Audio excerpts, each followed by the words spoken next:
तो हेलो दोस्तों, आज के इस वीडियो में हम डिस्कस करेंगे how to become a social media manager in 2022। तो दोस्तों, अगर आप फ्रीलांसिंग क्लाइंट्स के लिए सोशल मीडिया प्रोजेक्ट्स पे वर्क करना चाहते हैं या एक कंपनी के लिए सोशल मीडिया मैनेजर बन के आप as a full time employee काम करना चाहते हैं, तो आपको बिगिनर लेवल से क्या क्या चीज़ें सीखना चाहिए और कौन से प्रोसेसेस आपको सीखना चाहिए और कौन से रिसोर्सेस है जिससे आपको बहुत सारी हेल्प मिलेगी, ये सभी चीज़ें जानने के लिए ये वीडियो को अंत तक ज़रूर देखें। एक सोशल मीडिया मैनेजर बनने के लिए 5 बहुत इंपॉर्टेंट स्किल्स होते हैं। इसमें स्किल नंबर 1 है प्लेटफॉर्म सिलेक्शन एंड स्ट्रैटेजी। हाँ दोस्तों, सभी बिजनेसेस एक जैसे नहीं होते। फॉर एग्जांपल, बहुत सारे businesses, different types of businesses होते हैं। B2C बिजनेसेस होते हैं, B2B बिजनेस होते हैं, D2C बिजनेसेस होते हैं। तो ये अलग अलग बिजनेसेस के लिए प्लेटफॉर्म्स भी अलग अलग वर्क करते हैं। फॉर एग्जांपल, अगर आप B2C लेते हैं तो B2C के लिए फेसबुक और इंस्टाग्राम बहुत अच्छी तरीके से वर्क करते हैं। चाहे वो एंगेजमेंट कैंपेन्स हो, चाहे वो लीड जनरेशन कैंपेन्स हो, चाहे वो कन्वर्जन कैंपेन्स हो, ये फेसबुक और इंस्टाग्राम B2C के लिए अच्छी तरह से वर्क करते हैं। और B2B के लिए लिंक्डइन बहुत अच्छा प्लेटफॉर्म है।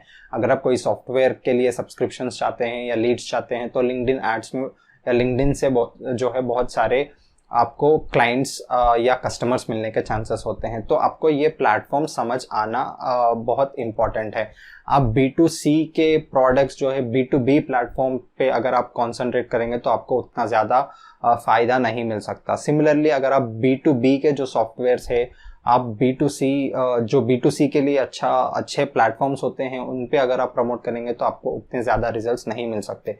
तो ये डिफ्रेंशिएट करना आपको आना चाहिए और कौन से बिजनेस के लिए कौन से प्लेटफॉर्म सही हैं, ये प्लेटफॉर्म्स को आपको सेलेक्ट करना आना चाहिए। तो ये बहुत इंपॉर्टेंट चीज़ है। तो ये एक फर्स्ट स्किल है जो आपको सीखना चाहिए। तो दोस्तों, प्लेटफॉर्म्स को सेलेक्ट करना आने के बाद आपको ये प्लेटफॉर्म्स के एल्गोरिथम्स कैसे वर्क करते हैं और वो एल्गोरिथम्स कौन से टाइप ऑफ कंटेंट को प्रेफरेंस देते हैं, ये चीज़ें आपको जानना बहुत ज़रूरी है। Skill number 2, content planning. तो दोस्तों, आपको जब प्लेटफॉर्म्स के बारे में समझ में आ गया और उसके एल्गोरिथम्स के बारे में समझ में आ गया, तो नेक्स्ट आपको क्या करना चाहिए? आपको रेगुलरली पोस्ट करना चाहिए। तभी तो आपको एंगेजमेंट्स मिलेंगे और फॉलोअर्स मिलेंगे, लीड्स मिलेंगे, कन्वर्जन्स मिलेंगे।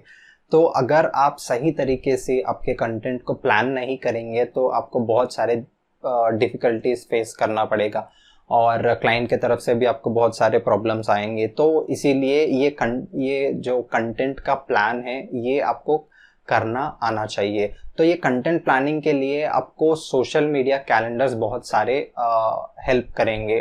तो ये अगर आप 1 मंथ के लिए या एक क्वार्टर के लिए अगर आप बना लेते हैं तो आपको ये सोशल मीडिया मैनेजमेंट का काम बहुत बहुत सिंपल हो जाता है। तो अब ये स्क्रीन पे जो आप देख रहे हैं, ये एक सोशल मीडिया कैलेंडर का एग्जांपल है। तो एक सोशल मीडिया कैलेंडर, एक सिंपल भाषा में, ये एक कैलेंडर है जो आपको बताता है कि कौन से डेट के कौन से दिन आपको कौन सा टाइप ऑफ पोस्ट करना है और ये जो क्रिएटिव या वीडियो है, इसका कैप्शन क्या रहेगा और इसके हैशटैग्स क्या रहेंगे, ये सभी चीज़ें एक 1 मंथ के लिए या एक 1 क्वार्टर के लिए आप पहले ही प्लान कर लेते हैं, जिससे आपको ये सोशल मीडिया पोस्टिंग करते समय आपको ये दिक्कतें नहीं होंगी, जैसे कि कल मैं क्या पोस्ट करूं या परसों मैं क्या पोस्ट करूं या एक हफ्ते के बाद क्या पोस्ट करूं। ये सभी चीज़ें आपको सोचना नहीं पड़ेगा। एक दिन आप बैठेंगे और अच्छी तरीके से ये कैलेंडर प्रिपेयर कर लेंगे तो फिर वो मंथ पूरा हो जाने तक आपको फिर पीछे मुड़ के देखना नहीं है, क्योंकि आपके पास कंटेंट कैलेंडर है। उसके अकॉर्डिंग आप क्रिएटिव्स प्रिपेयर कर लेते हैं और पोस्ट करते हैं। तो ये कंटेंट कैलेंडर आपको इस तरह बहुत आपके ये कॉम्प्लिकेटेड थिंग्स को भी सिंप्लीफाई कर देगा। तो ये कंटेंट कैलेंडर्स भी आपको प्रिपेयर करने आना चाहिए। Skill number 3, graphic designing. हाँ दोस्तों, अगर आप एक सोशल मीडिया मैनेजर बनना चाहते हैं तो आपको ग्राफिक डिजाइनिंग के लिए थोड़ा बहुत नॉलेज होना चाहिए। तो ये ग्राफिक डिज़ाइनिंग नॉलेज क्यों ज़रूरी है? क्योंकि अगर आप एक ग्राफिक डिज़ाइनर के साथ अगर वर्क कर रहे हैं तो वो जो भी क्रिएटिव्स बनाता है तो उसमें क्या क्या एरर्स है, डिज़ाइन रिलेटेड क्या एरर्स है, अलाइनमेंट हो गया, टाइपोग्राफी हो गया, ये सभी चीज़ें आपको पहचानना बहुत इंपॉर्टेंट है। क्योंकि ग्राफिक डिज़ाइनर्स के पास उतना ज़्यादा वक्त नहीं होता। वो अपनी मर्जी जैसा चाहे वैसा वो लोग क्रिएटिव्स बनाते हैं और आपको दे देते हैं। तो आप वहाँ पे एक बंदे हो जो आपको वो क्रिएटिव्स लेके आपके ब्रांड के मुताबिक वो क्रिएटिव्स है या नहीं, इसमें टाइपोग्राफी सही है या नहीं, ब्रांड कलर्स है या नहीं, और इसमें जो भी ग्रामेटिकल अगर मिस्टेक्स है या डिज़ाइन रिलेटेड अलाइनमेंट, ऐसा बहुत सारे एरर्स होते हैं, तो ये एरर्स है या नहीं, ये चेक करना आपको आना चाहिए। और अगर आपके कंपनी में या आपके फ्रीलांसिंग में आपको आपका कोई भी ग्राफिक डिज़ाइनर रिलेटेड पार्टनर नहीं है या ग्राफिक डिज़ाइनर रिलेटेड आपका कोई भी एम्प्लॉय नहीं है कंपनी में, तो ऑब्वियसली आपको ही सोशल मीडिया के जो क्रिएटिव्स होते हैं या वीडियोस होते हैं उसको क्रिएट करना आपको सीखना पड़ेगा। तो इसके लिए एक सिंपल सा टूल है कैनवा। आप कैनवा सीख लीजिए। कैनवा बहुत इजी टूल है और फोटोशॉप उतना कॉम्प्लिकेटेड नहीं है, simple drag and drop tool है। अगर आप कैनवा से बहुत सारे क्रिएटिव्स बना सकते हैं, आप छोटे छोटे लाइक वीडियोस भी बना सकते हैं, और आप ब्रोशर्स डिज़ाइन कर सकते हैं, फ्लायर्स डिज़ाइन कर सकते हैं, बहुत सारे चीज़ें आप कैनवा से कर सकते हैं। बहुत सिंपल प्लेटफॉर्म है। तो जब भी आप ये कैनवा सीखते हैं बिगिनर लेवल में, आपको 3 वेबसाइट से आप इंस्पिरेशन ले सकते हैं। आप फर्स्ट बिहेंस में जाके देख सकते हैं, और जो भी आपका क्लाइंट है या आपकी कंपनी है उसके ब्रांड के रिलेटेड पोस्ट के रेफरेंसेस आपको बिहेंस में मिल जाएंगे। सेकंड प्लेटफॉर्म है आपको पिंटरेस्ट में आपको मिल जाएंगे। तीसरा प्लेटफॉर्म है आप इंस्टाग्राम में भी आप जाकर देख सकते हैं। और अगर आप चौथा प्लेटफॉर्म है ड्रिबल।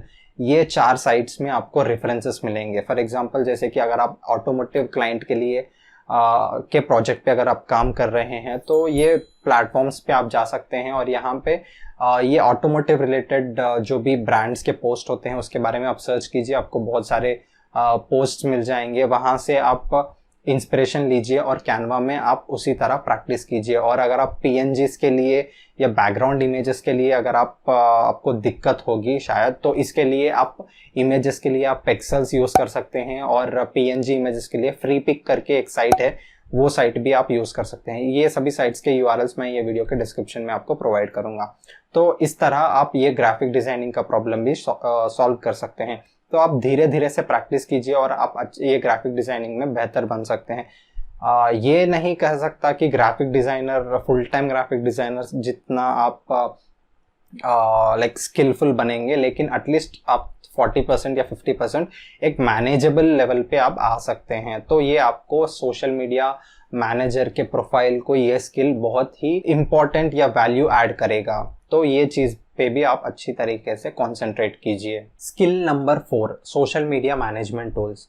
हाँ दोस्तों, बहुत सारे बिजनेसेस होते हैं जो जब आप जॉब के लिए अप्लाई करते हैं सोशल मीडिया मैनेजर की, तो ये सोशल मीडिया मैनेजमेंट टूल्स के नॉलेज भी पूछते हैं। और अगर आप एक क्लाइंट के लिए काम करते हैं तब भी ये सोशल मीडिया मैनेजमेंट टूल्स आपको बहुत मदद करेंगे। आपको एक छोटा सा एग्जांपल देता हूँ। सपोज आप अज्यूम कीजिए कि आपके पास 5 क्लाइंट्स है, या अगर आप एक कंपनी के लिए काम करते हैं तो आपके 5 डिफरेंट ब्रांड्स है। तो ये 5 डिफरेंट ब्रांड्स के एक ब्रांड के 5 अलग अलग अगर सोशल मीडिया चैनल्स है, तो 5 ब्रांड्स के लिए उतने सारे सोशल मीडिया हैंडल्स को सेपरेटली अगर आपको हैंडल करना है तो बहुत सारा कॉम्प्लेक्सिटी हो जाएगा और आपको बहुत दिक्कतें आएंगी। तो ये दिक्कतों को रिड्यूस करने के लिए आप social media management tools use कर सकते हैं। फॉर एग्जांपल बहुत सारे टूल्स है, बफर है, और बफर के जैसे भी बहुत सारे टूल्स है। और ये फेसबुक का भी जो पब्लिशिंग टूल्स है इसका भी आपको नॉलेज होना बहुत इम्पॉर्टेंट है, क्योंकि ये आपको तो पोस्ट को शेड्यूल करने का ऑप्शन देता है, जिससे कि आपको ये बहुत सारा कॉम्प्लेक्सिटी जो है रिड्यूस हो जाता है। तो ये सोशल मीडिया मैनेजमेंट टूल्स के भी आपको नॉलेज होना बहुत बहुत इम्पॉर्टेंट है। तो ये स्किल पे भी आप फोकस कीजिए। Skill number 5, social media ads and social media analytics. हाँ दोस्तों, अब तक हमने सिर्फ ऑर्गेनिक प्रमोशन के बारे में डिस्कस किया था। तो ऑर्गेनिक एक्टिविटीज सिर्फ कुछ हद तक ही एक ब्रांड को ग्रो कर सकते हैं। उसके बाद ऑब्वियसली आपके ब्रांड को या आपके क्लाइंट को सोशल मीडिया एड्स में पैसे इन्वेस्ट करना ही पड़ेगा। तो इसीलिए आपको ये सोशल मीडिया एडवर्टाइजिंग और ये सोशल मीडिया एनालिटिक्स भी आपको सीखना पड़ेगा। तो फॉर एग्जांपल आपको कोई भी क्लाइंट के लिए काम करते हैं या कोई भी कंपनी के लिए काम करते हैं, तो वो कंपनी के जो कस्टमर्स होते हैं उनके कस्टमर पर्सोना आपको प्रिपेयर करना आना चाहिए। लाइक उनकी एज क्या होती है और उनके डेमोग्राफिक्स क्या है और उनके इंटरेस्ट क्या होते हैं, मेल है या फीमेल है, आप वो ब्रांड के कस्टमर्स, ये चीज़ें आपको लाइक समझ में आना चाहिए। और अगर ये चीज़ें आपको समझ नहीं आएंगी, आपको मालूम नहीं होंगी, तो आप सही तरीके से इफ़ेक्टिव टारगेटिंग नहीं कर सकते पेड एड्स में। चाहे आप ट्रैफिक एड्स चलाते हो, चाहे या एंगेजमेंट एड्स चलाते हो, चाहे आप लीड जनरेशन कैंपेन चलाते हो, चाहे आप कन्वर्जन कैंपेन चलाते हो, अगर आप सही तरीके से टारगेटिंग नहीं करोगे तो आपके बहुत सारे पैसे 100% बर्बाद होने के चांसेस है। तो ये इफेक्टिव ऑडियंस टारगेटिंग के लिए फेसबुक का एक टूल है, फेसबुक ऑडियंस इनसाइट्स। ये टूल यूज़ करके आप ब्रांड्स के जो एज ग्रुप्स होते हैं और जो इंटरेस्ट होते हैं ये आइडेंटिफाई कर सकते हैं। और कुछ थर्ड पार्टी टूल्स होते हैं जो आपको ये फेसबुक इंटरेस्ट को माइन करने के आपको फैसिलिटी देते हैं, तो वो टूल्स भी आप यूज़ कर सकते हैं। और बहुत सारे वेबसाइट्स होते हैं जैसे कि स्टैटिस्टिया हो, बहुत सारे स्टैटिस्टिक्स वाले या मार्केट रिसर्च वाले वेबसाइट्स होते हैं जो ये रिपोर्ट्स पब्लिश करते हैं एवरी ईयर। जैसे कि होम अप्लायंसेस है, ये होम अप्लायंसेस के लिए कौन से एज वाले बहुत ज़्यादा प्रेफरेंस देते हैं और मेल और फीमेल कितने परसेंटेज वाले ये प्रोडक्ट या सर्विसेज को प्रेफर करते हैं, ये डेटा प्रोवाइड करता है। और आप कुछ अगर गूगल सर्च भी करेंगे तो आपको बहुत सारा डिटेल्स मिल जाएगा।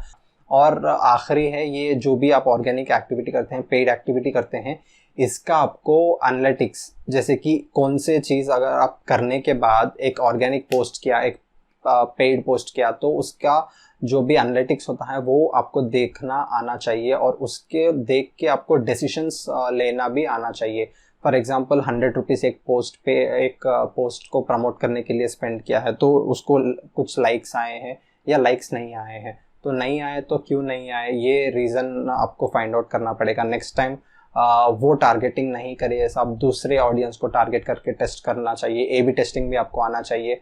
तो ऐसा जब आप ए बी टेस्टिंग करेंगे और कुछ मनी स्पेंड करेंगे, तो डिफरेंट कैंपेन्स ट्राई करेंगे, तो आपको कौन से भी जो कैंपेन्स वर्क होते हैं, जो ऑडियंस वर्क करते हैं, वो डिटेल्स आपको मिल जाएंगे। तो इस तरह आप आराम से पेड एडवर्टाइजिंग के भी एक्सपर्ट बन सकते हैं। लेकिन ये सभी चीज़ें प्रैक्टिस करने पर ही आपको अच्छी तरह समझ आएंगे। लेकिन अगर आप थियरी पे डिपेंड होते हैं तो ये चीज़ें आपको समझ आना बहुत मुश्किल है। तो इसीलिए आप ये सभी चीज़ें प्रैक्टिस कीजिए। और मैंने जो ये 5 स्किल्स बताए हैं, ये 5 स्किल्स आप सीख लीजिए आराम से। आप फ्रीलांसिंग करके आप जितना चाहे उतने क्लाइंट्स को आप लाइक ऑनबोर्ड कर सकते हैं और अर्न भी कर सकते हैं।